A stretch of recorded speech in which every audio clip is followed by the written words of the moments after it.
Assalamualaikum warahmatullahi wabarakatuh. Kami dari kelompok 5 yang beranggotakan Anis Abralia, Rizkawati, Musyafiatul Milah, dan Siti Yatimatul Hasanah akan sedikit menjelaskan mengenai materi kemagnetan dalam mata kuliah ilmu pengetahuan alam yang diampu oleh Bapak dosen Bapak Damar Septian MPD. Pengertian magnet. Magnet merupakan benda yang dapat menarik benda-benda tertentu. Magnet disebut juga dengan nama besi sembrani. Kekuatan magnet menarik benda-benda tertentu disebut gaya magnet. Gaya tarik pada magnet dapat menarik benda-benda earthen. Ini berarti tidak semua benda bisa ditarik oleh magnet. Benda-benda yang ditarik oleh magnet disebut dengan benda magnetik. Contohnya ada besi, kemudian ada baja, dan lain sebagainya. Jenis magnet ada dua, yaitu magnet alam dan magnet buatan. Magnet alam adalah magnet yang sudah memiliki sifat kemagnetan secara alami tanpa ada campur tangan manusia dalam pembuatannya. Kemudian yang kedua ada magnet buatan, di mana magnet buatan adalah magnet yang dibuat manusia.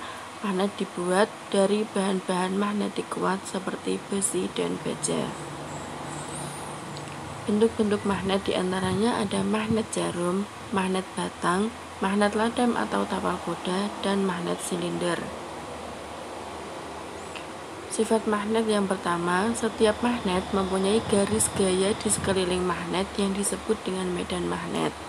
Yang kedua, magnet hanya dapat menarik benda-benda tertentu, artinya tidak semua benda dapat ditarik, dan benda yang dapat ditarik oleh magnet dinamakan benda magnetis. Gaya magnet dapat menembus benda. Semakin kuat gaya magnet, maka semakin tebal pula benda yang dapat ditembus oleh gaya tersebut. Yang keempat, magnet mempunyai dua kutub, yaitu kutub utara dan kutub selatan.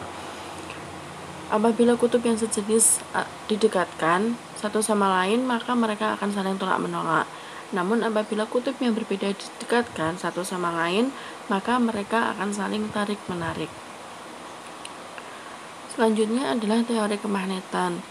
Yang pertama, semua magnet akan selalu tersusun atas magnet-magnet kecil yang disebut magnet elementer. Yang kedua, pada benda magnetik, magnet elementer ini tersusun secara teratur. Namun pada benda non-magnetik, magnet elementer tersusun secara acak.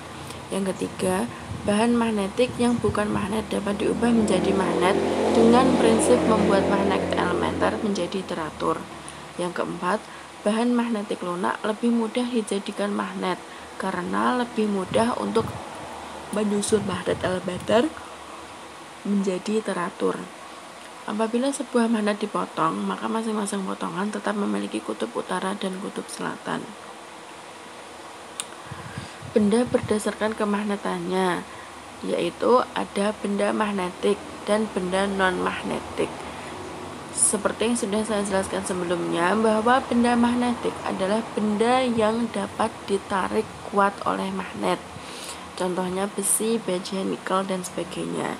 Sedangkan benda non-magnetik terbagi lagi menjadi dua kelompok, yaitu paramagnetik dan diamagnetik. Paramagnetik yaitu benda yang dapat ditarik dengan lemah oleh magnet.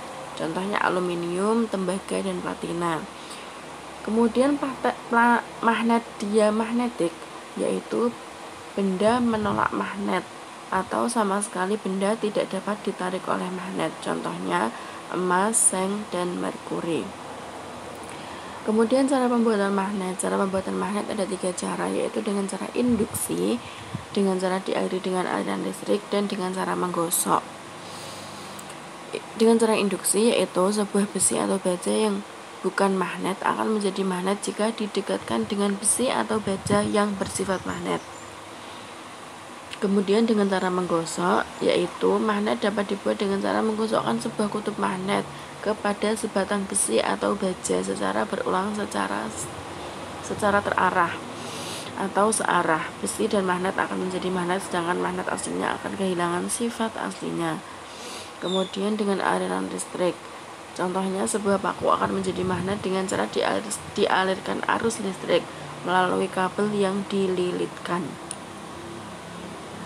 Kegunaan magnet dalam kehidupan sehari-hari, yaitu untuk membuat gunting, tray, kompas, tempat pensil, dan lain sebagainya. Magnet juga dapat dipakai dalam alat-alat musik.